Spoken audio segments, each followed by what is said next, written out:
Hey, what is going on, everybody? I already said we have some people into the chat. I appreciate everybody for being here. I appreciate everybody who already joined like right away. Before we even started, we had people waiting in this chat. So I appreciate everybody for being here. Today we're going to be doing the not winners and losers, about to say winners and losers. That's a separate video. We're going to be doing a live version of the takeaways. And in today's live takeaway video, I specifically went live because I want to hear some of your takeaways for this also. Now, something new we're going to be doing here on the channel is that if you are a Patreon member, $10 a month, you get loads and loads of benefits, supports the channel. Like always, there's a link in every single one of my videos. You guys can check that out. But Patreon members are going to be giving me their takeaways from the game starting next week. So you'll hear my takeaways from the game and the Patreon members and the supporters of the channel, their takeaways also. So if you want to get in on that, make sure you guys become a Patreon member. But without further ado, guys, you know how we like to start each and every single video. So without further ado, let's roll the intro.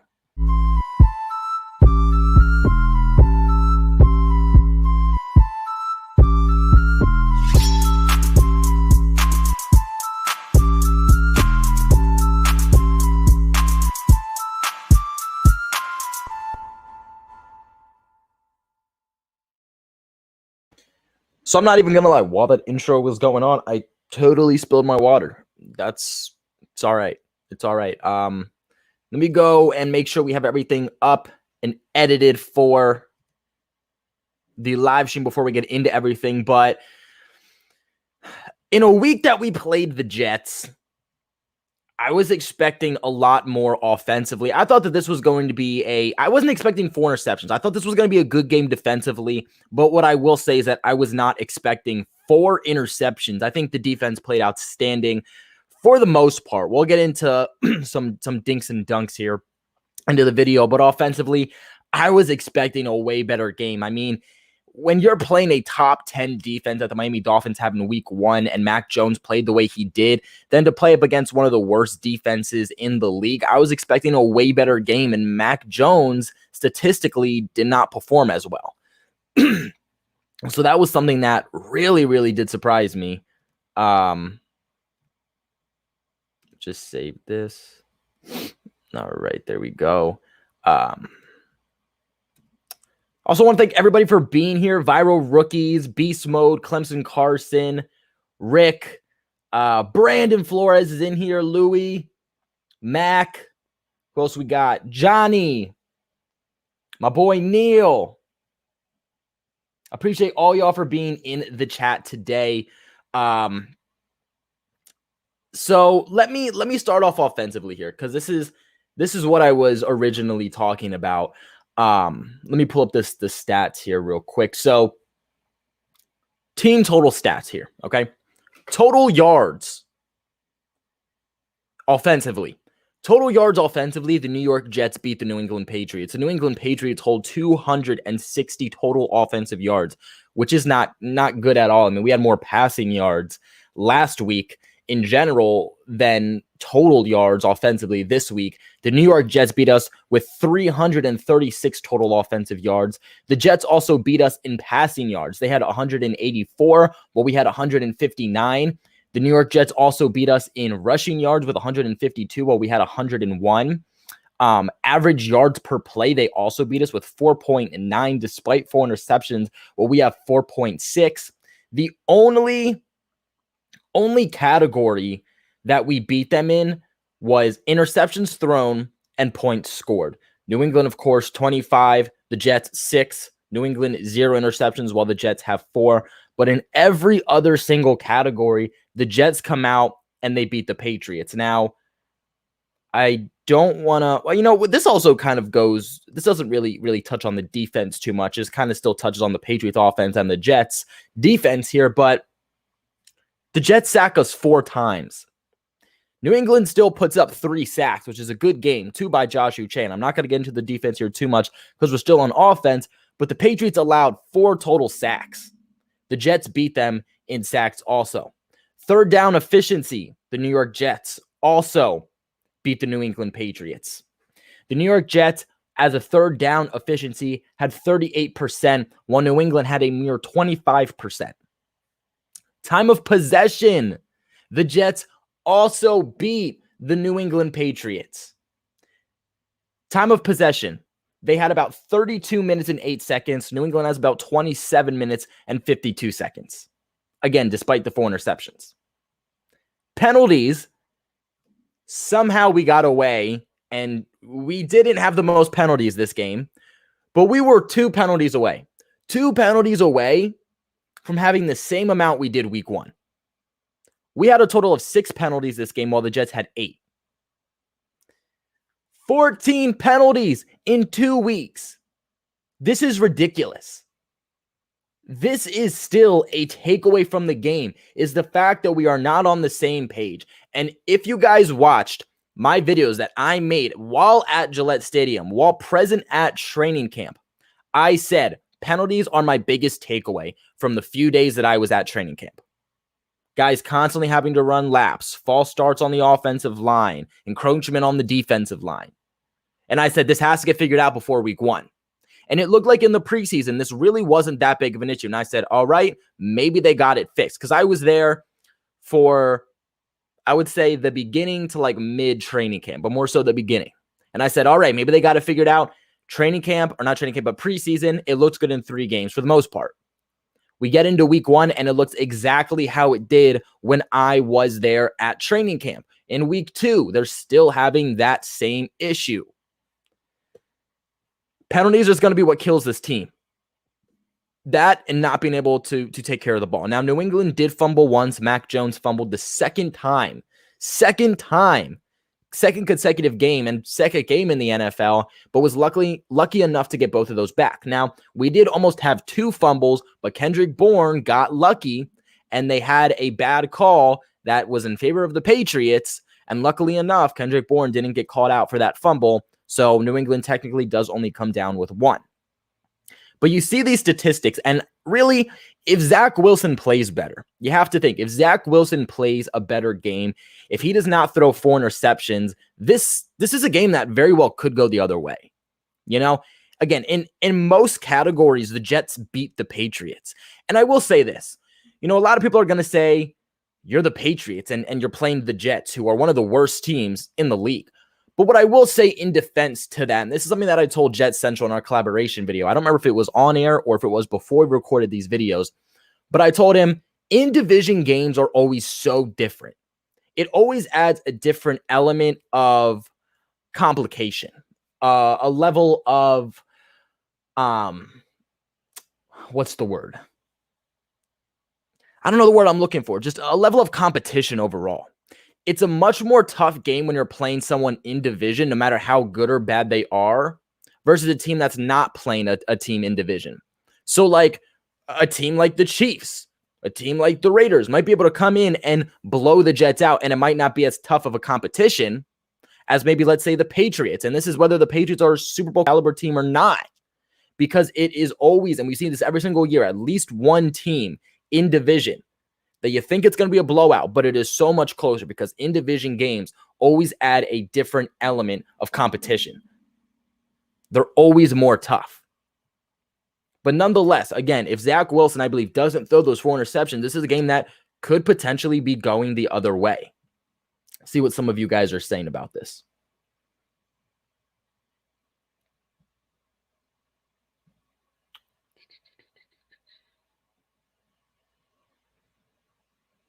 Let's see.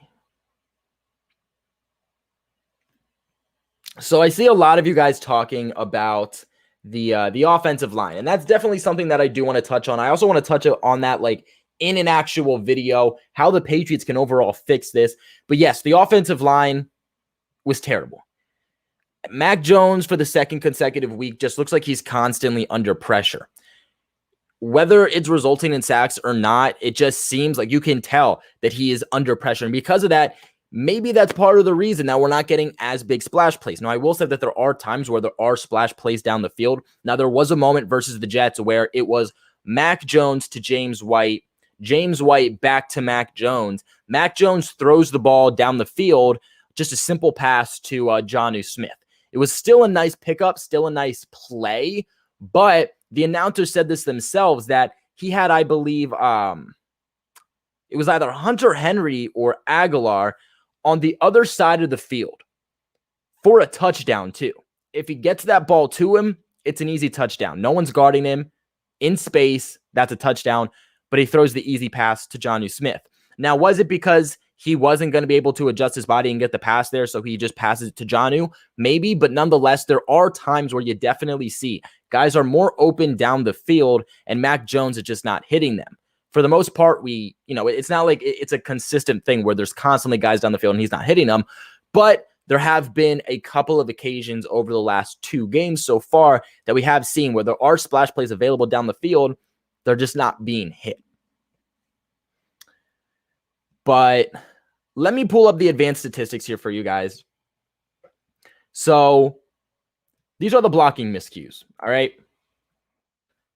For offensive tackles, Isaiah Wynn allowed 3 pressures and 3 hurries. He had a run blocking grade of 58.2. Yasir Durant allowed 2 sacks. 2 sacks, 2 pressures, and had a run blocking grade of 62.1.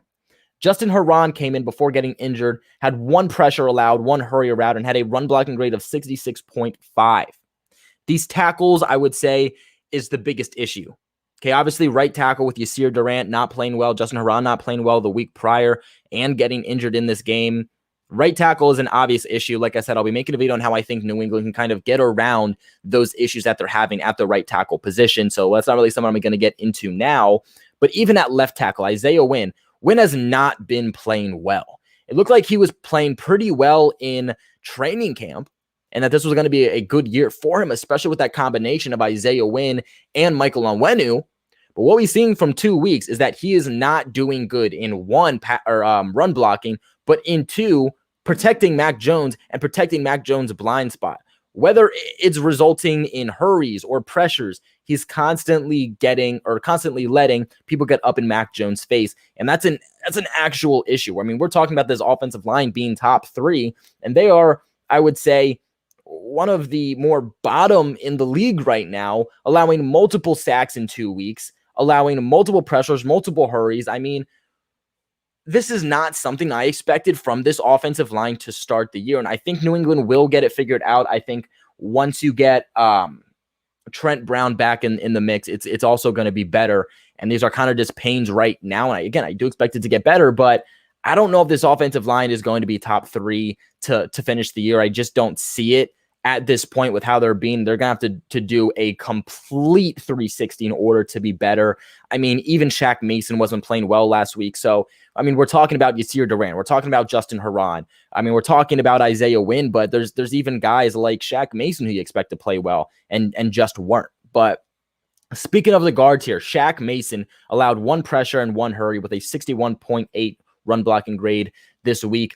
Not too bad. Not too bad at all. I think he played a lot better than he did in week 1 versus the Miami Dolphins. Michael Onwenu here also played a pretty good game. 1 pressure, 1 hurry also. Had a really good run blocking grade here of 81.4. And centers, David Andrews was completely clean. He had a run blocking grade of 51.7.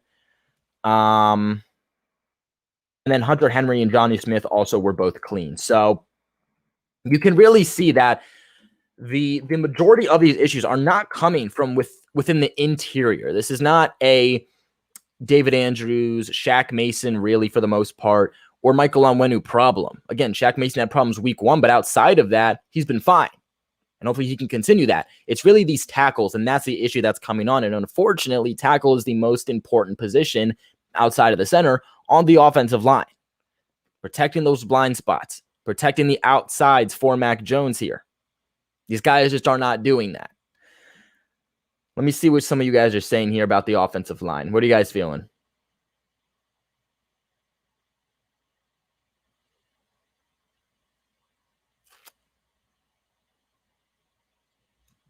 I think Johnny makes an excellent point here that I do want to I do want to point out.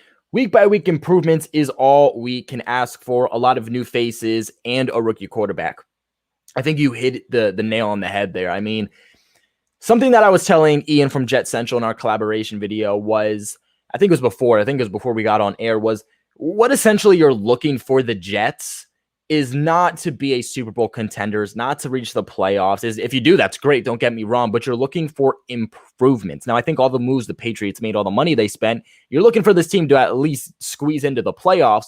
But at the end of the day, what you're truly looking for is improvements. You want this team to get better each and every single week. You want to see the longevity of this team get better. At the end of the day, you're not asking for this team to be a Super Bowl winning team in 2021 and then have question marks after, right?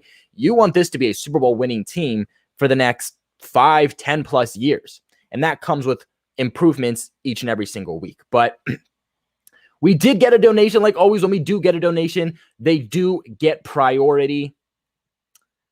So, Joey, I want to give you a huge shout out for being the first donator of today's live stream. You help me out a ton when you guys do donate, give back to the channel, become Patreon members.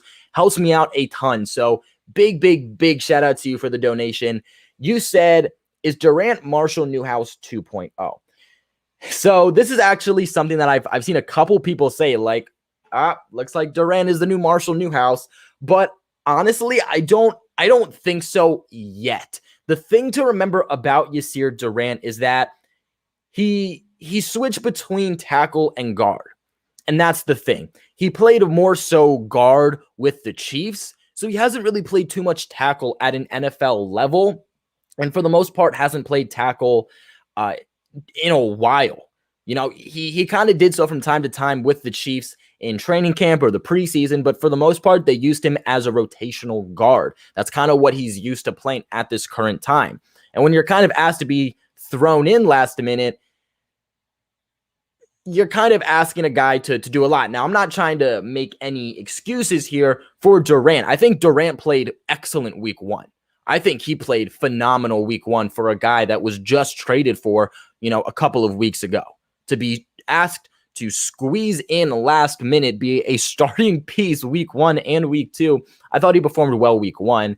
And I'm not sure what it is that week 2 against the Jets that all of a sudden he was just not able to perform at a high level. So I'm not going to say he's Marshall Newhouse just yet. I also don't think like Marshall Newhouse was a actual starting piece for the team.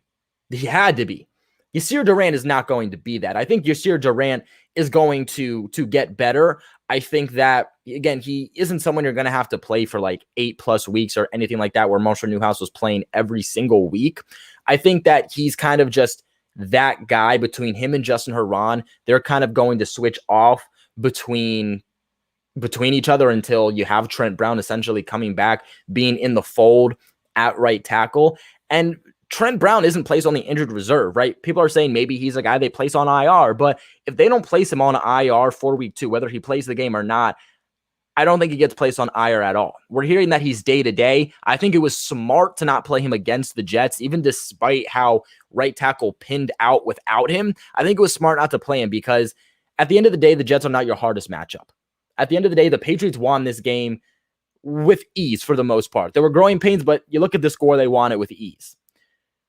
You have to play teams like the Buccaneers in 2 weeks. You have to play teams this upcoming week like the Saints, who have very good defenses, good defensive lines. They play Carolina, who's going to have a good defensive line. You need Trent Brown for those games, not a game like the Jets where you should easily be able to get by.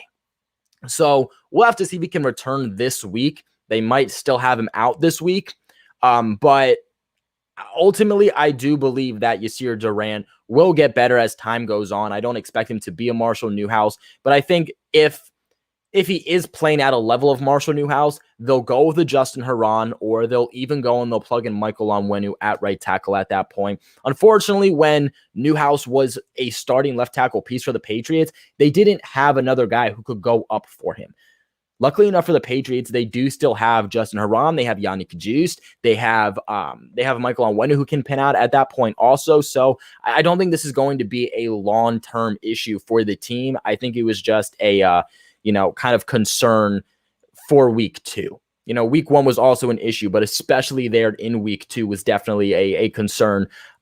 So I would say Guys, it's only week 2. Let's see where things continue to pan out. It's not like we saw Yasir Durant perform exceptionally bad in 2 straight weeks. We saw him perform exceptionally bad in 1 week. And guys have bad weeks from time to time.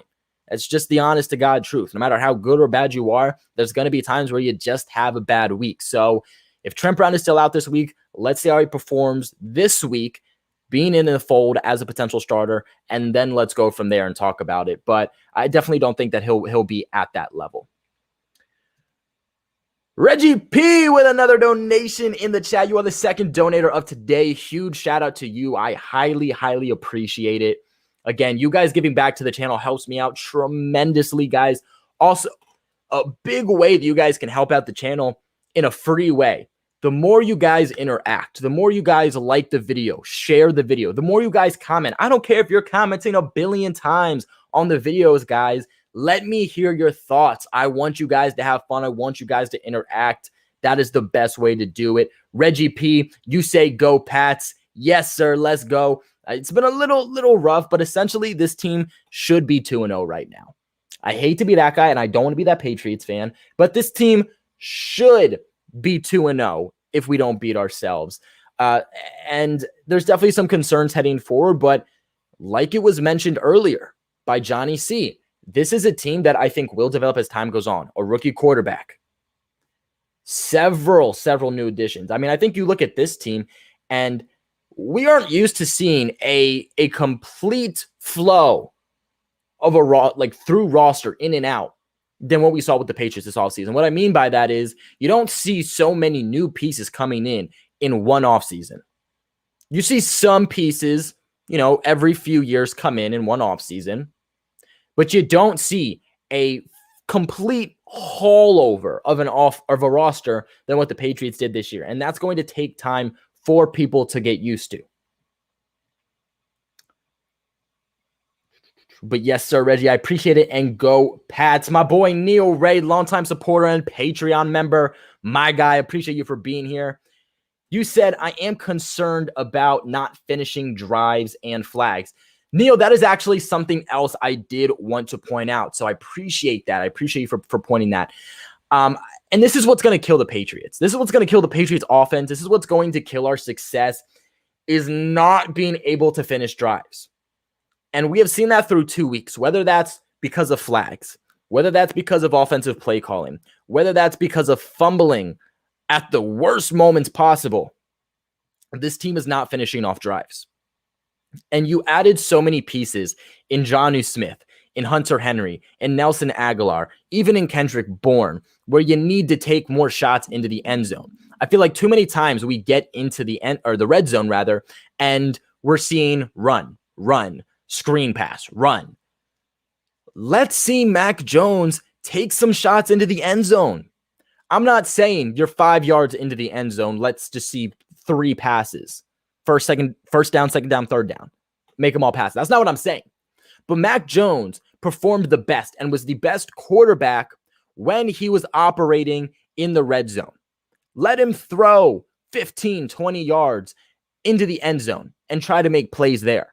Let's see him actually have the opportunity to make some plays within the red zone. We have an accurate quarterback who can make plays with his arm in the end zone. You have pieces, finally, offensively, weapons that can make these plays in the end zone. You have these 2 tight ends that you paid big money on, 2 top 10 tight ends, Jonnu Smith, Hunter Henry. You have the speed in Aguilar. You have guys that can now make plays. This is not 2020 where you have to run the ball because you don't have a quarterback who can pass and you don't have receivers who can catch the ball. It's a very different aspect a year later. Let's see Mac Jones take some opportunities, and let's put 7 points up on the board instead of constantly fumbling or flags or having terrible offensive play calling that just leads to 3 points. That is the big issue here, is that we get the ball down the field. We drive the ball down the field exceptionally well, but we get into the red zone, and it seems like this issue has happened the last several years where instead of resulting in a touchdown, instead of it resulting in 6 points, we're resulting in 3 points. And a lot of times I feel like that comes down to just the play calling. So Neil, I definitely 100% agree with you. Now, Joey's out here with another donation. Appreciate it. You said one last question, mate. How do you feel about Big Nick breaking Steven Gostkowski's record of 31 consecutive field goals with 33 now? When they said that stat, I was not expecting it. I genuinely was not, like, I did not know he was that consistent. Honestly, good for Nick Folk, and I think that statistic alone should be the factor of why Nick Folk should be the kicker right now. I understand why they took the route with the rookie kicker, whose name for some reason I am totally blanking on. I understand why they took that route with him. I think that he has potential. He just needs to be more consistent. I think coaching can help out with that. I'd like to see what he has a year from now, but I think rolling with him as long as they did was a little bit of a question mark. I think he should have made the initial 53-man roster, and right from there should have been put on the injured reserve. I truly believe he should have. That's exactly what should have been done. You can bring him back from IR if you need to at some point, but to keep him on the 53 as long as they did just never really made sense to me. He showed that he's just not ready right now. And Nick Folk, although he isn't a guy who's going to kick from 55, 60 yards, he's going to bring you more consistency than what the rookie was going to bring. And that's, at the end of the day, I told you guys this several times. You want to go with a guy who is going to kick a field goal 9 out of 10 times from only the 45-yard line at max, than to go with a guy who can kick from the 60, but only make 6 out of 10. At the end of the day, you'll want a guy who's going to put up those extra points at a consistent level, and not someone who's going to be able to kick from a farther length, but is going to be more inconsistent. At the end of the day, no matter what position you play in football, it all comes down to consistency. That's what you need. That's what you need to put points up on the board. That's what you need to prevent the other team from scoring points. All comes down to consistency. And that's what Nick Folk does bring. I think keeping Nick Folk is an excellent, not addition, but choice by the team. And I was always saying, I think they should roll with Nick Folk. I was saying that even in the last 2 preseason games, is that they should roll with Nick Folk. We'll have to see what they do after this year. And I know that Nick Folk, I believe, did go under surgery with some back issues, but he still looks consistent and he still looks great. And the fact that he's passing Steven Gostkowski's record for consecutive field goals just shows that consistency. And again, that big word consistency is the biggest note, no matter who you're playing or what position you're playing. Felipe is out here with another donation here, another longtime supporter. You said our offensive line isn't that bad compared to what other rookie quarterbacks are dealing with. I feel like we are too run dependent, though. I don't think that we can compete with that with other caliber teams. Yeah, no. I think you nailed that one. Our offensive line isn't as bad as others. And essentially, you're just looking at the same guys performing bad. Now, Isaiah Wynn hasn't been performing great, but he hasn't been terrible. It's the right tackle position that is really the area of concern. Whatever guys we're putting out there are just revolving doors. So it's not like the entirety of this offensive line is performing bad. It's really one position that is throwing everything off. And like I said, Shaq Mason didn't have a great game week 1. And even Isaiah Wynn hasn't been performing exceptionally great, but they haven't been performing at the level of where they're allowing multiple sacks a game. That's happening because of the right tackle position. You figure out the right tackle position, I think things genuinely do get better. I don't think this is going to be a top 3 offensive line in the league anymore, but I do think that this can still be a good top 10 offensive line in the league for sure, and that it will get better. You hit the nail on the head there. Like with other rookie quarterbacks, Mac Jones has been the best statistical rookie quarterback so far this season, even in the preseason too. Trevor Lawrence looks horrendous. We're talking about him being a generational quarterback. Right now, he looks absolutely terrible. And a big part of that comes to offensive line. Zach Wilson, he's trying to push the ball down the field, but always has pressure in his face. So he's getting the ball out without making the read just to throw the ball. He looks horrendous too. When you have a rookie quarterback, you need offensive pieces to complement him. But what you also most importantly need is that offensive line to protect him. And I would say the Patriots have the best offensive line for their rookie quarterback compared to everybody else we have seen. But I think if our offensive line can perform up to their potential, Mac Jones is going to perform even better also. I do agree that this team is a little run dependent. I thought it was also really interesting too that after that Damien Harris fumble in week 1, which was a big deciding factor on why we lost that game at the end. It wasn't the only one, but obviously fumbled out the wrong moment. He wasn't the lead running back today. He was, or not today, but week 2 against the Jets. It was actually James White. James White was the leading running back. Then it was Damien Harris. Then it was JJ Taylor. I think Brandon Bolden even got into the mix a little bit there too. So what I would say too is I would like to see JJ Taylor in the mix a little bit also. I think that he's a nice change of pace running back. I think that he can help the team out. I think he's the fastest running back on this team also. I would like to see him get some more chances, especially with Ramondre Stevenson pretty much in the doghouse for this year for the most part, I would expect, at least until the end of the season. So, but what I would like to see mostly with this team is to take more shots down the field. I think they are run dependent, but I also do believe that we have seen more of a passing offense this year with the team in 2 weeks than we saw really ever with Cam Newton in 2020. But I think the problem is that you're seeing a lot of checkdowns, and there's nothing wrong with those checkdowns if that's what's there. It's better to pick up 3 yards than to pick up no yards, an incomplete pass, a turnover.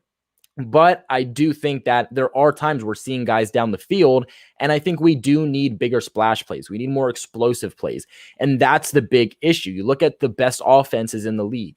You look at Tampa Bay, you look at the Bills, you look at the Chiefs. These are all teams that each and every single week have multiple explosive plays down the field.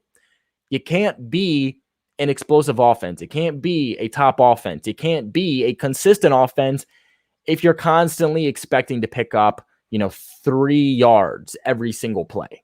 You know what I'm saying? You have to get those explosive plays down the field in order to put more points up on the board, to be a more dynamic offense. I think that's what this team's missing. I don't think it's that they don't have the pieces to be able to do so. I think they have the offensive line to keep Mac Jones protected.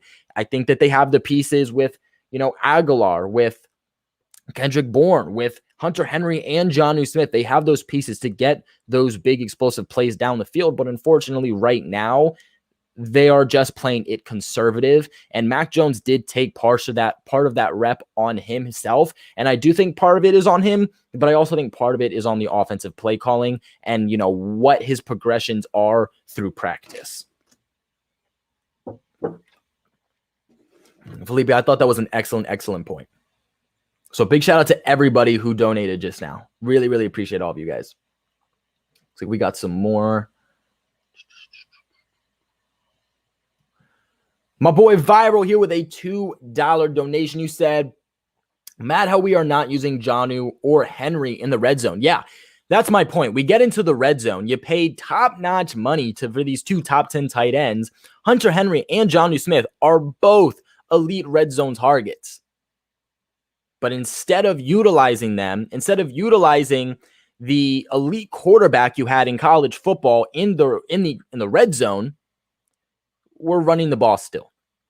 This isn't Cam Newton. This isn't 2020. I understand that you want to pick up the ball, or you want to pick up, points by running the ball in the red zone, essentially because, once you get in the red zone, everything is much more condensed. When it comes to these passing lanes, they're not as open. Everything is in a much smaller condensed circle. So they're scared that the ball essentially is going to get turned over. But again, you take at least one chance. At least one of those 3 downs, make it a potential pass. And I'm not saying make it a screen pass. I'm saying take an actual shot in the red zone with Mac Jones and let's see what it has. Instead of going pass, screen pass, or run, screen pass, run. You know what I'm saying? Because it's also getting predictable with this offense. And you have the pieces, like we said, to be able to take these shots in the red zone. Let's see you finally do it. It was a great point, Viral. But what I will say here is about the defense that we saw against the Jets. I thought for the most part, it played well. Now, if we're going to look at what the Jets put up here, let me scroll up here. New England put up 10 points in the first quarter. The Jets put up none. In the second quarter, New England only put up 3. So did the Jets.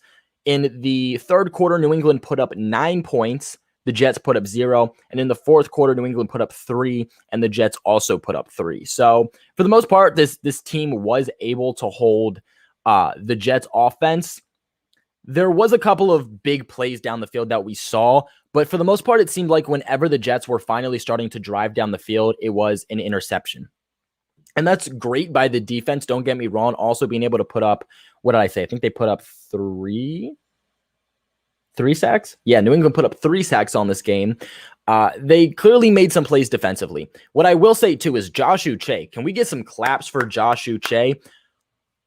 Uche has 3 sacks in 2 weeks.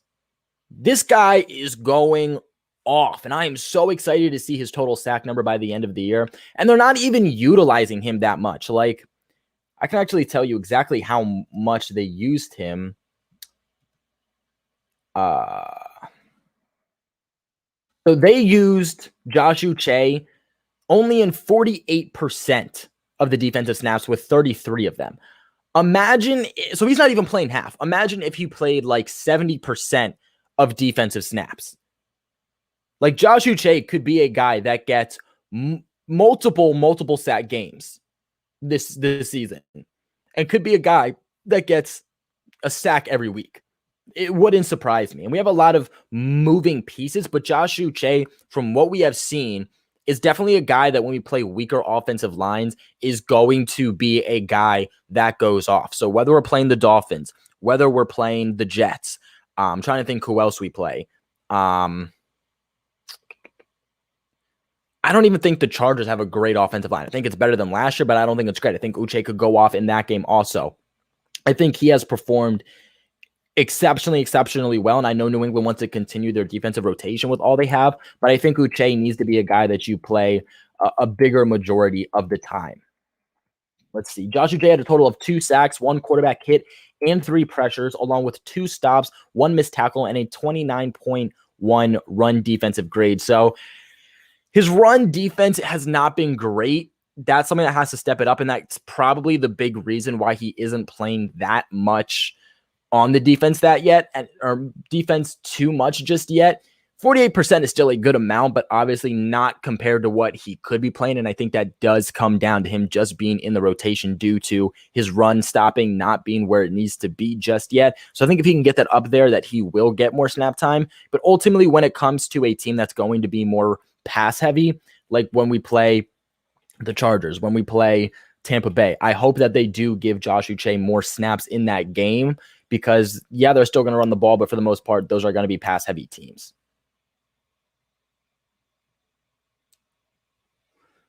Viral points out a really good point. I mean, when we play the Falcons have, I would say they have a good offense. They put up, 20 some points up against the Tampa Bay Buccaneers. I think they have a good offense, but that offensive line is not good.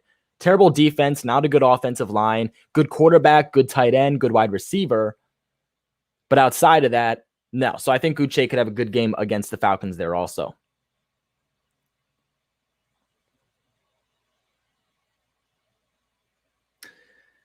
Trevor also makes out another point that that I've seen the last couple of weeks here, and that's the run defense.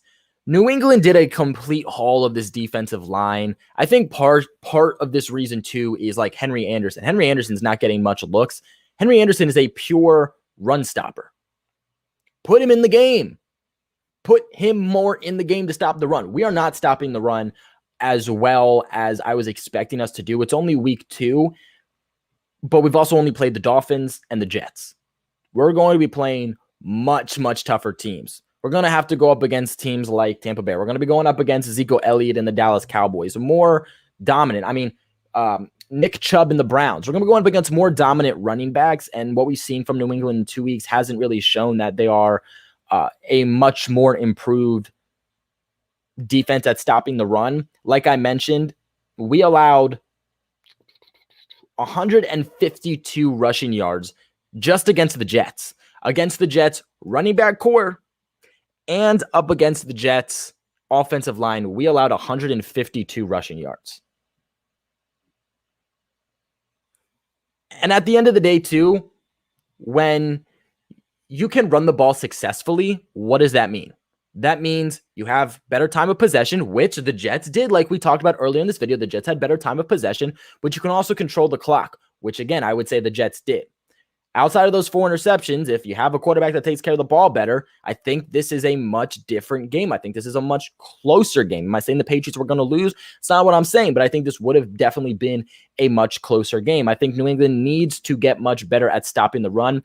I think from what we've seen from a pass rush perspective, from a pressure perspective, it's been much, much better.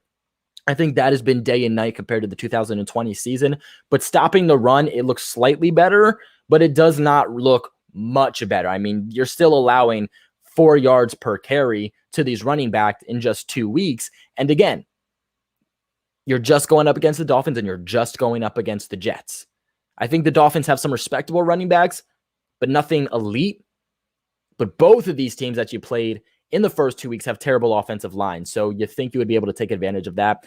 What I have seen with these issues at stopping the run is the point of attack. And that's what it was last year too. And what I mean by point of attack is the defensive line.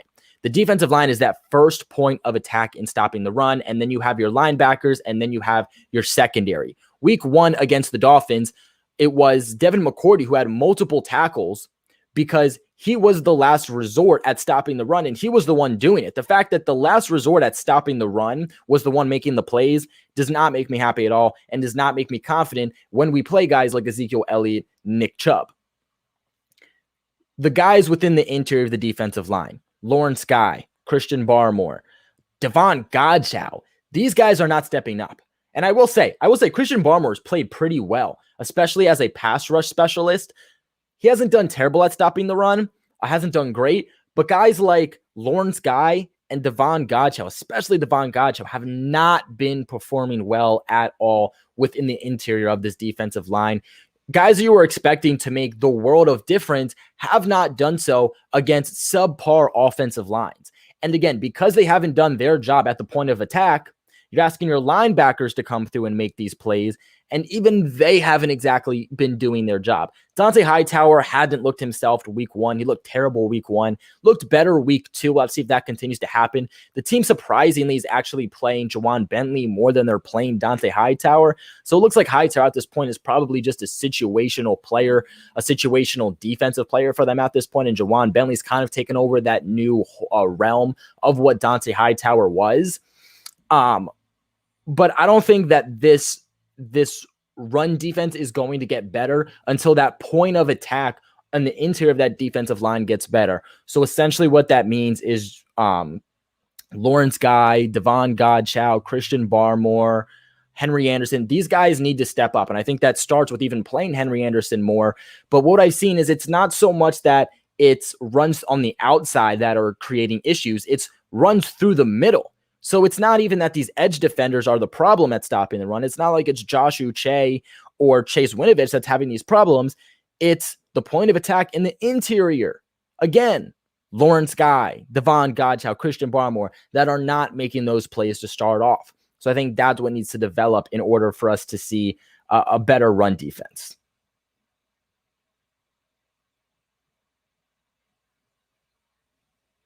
The Titans, yes, the Titans is another one. We are going to get absolutely murdered by Derrick Henry.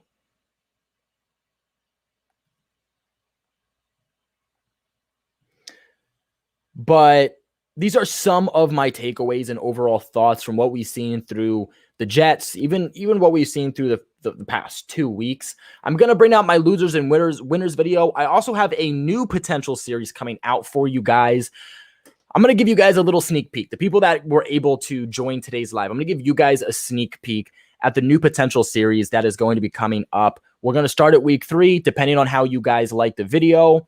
Depends on if we'll continue the series or not. But basically, it is going to be like a few players. Each week, the number is going to change. It might be 4, 3, 5, 1 week.